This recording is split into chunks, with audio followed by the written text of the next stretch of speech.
আমরা কারণে গাজীপুরে এসে প্রথমে মাওলানার এই আন্দোলনের হবিস করে এসেছি।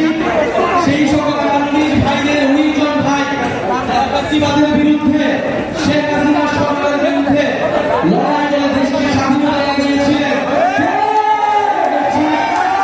এবং যারা আপনারা বাংলাবাসী এই জুলাই গণঅভ্যুত্থানে অংশগ্রহণ করেছিলেন, ছাত্র জনতার পাশে এসে দাঁড়িয়েছিলেন, নতুন দেশ বিনির্মাণের জন্য রাজপথে নেমেছিলেন, আমরা আপনাদেরকে জানাচ্ছি কৃতজ্ঞতা এবং লাল সালাম।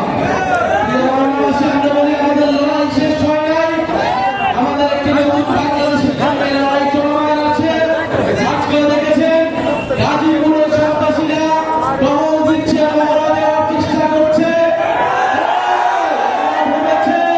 ভয় দেখিয়ে জাতীয় নাগরিক পার্টি এবং গণঅভ্যুত্থানের শক্তিকে তারা রুখে দেবে।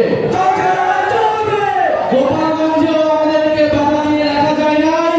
আমরা গোপালগঞ্জের মাটিতে গিয়েছি, আমরা গাজীপুরের মাটিতে এসেছি, বাংলাদেশের 64 জেলায় আমরা গিয়েছি, যাব এবং আমরা ঘোষণা করেছি বাংলাদেশের প্রত্যেকটি ইঞ্চি মাটি থেকে আমরা মুজিববাদীদের বিতাড়িত করব, মুজিববাদীদের আমরা বিচারের আওতায় আনবো।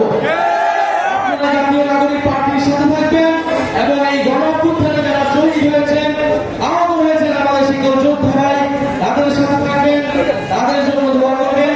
আমরা গাজীপুরে আমাদের মূল প্রোগ্রাম বিকালবেলা 5টার সময় আপনাদেরকে আমরা আমন্ত্রণ জানাচ্ছি, আপনারা গাজীপুরের প্রোগ্রামে আসেন।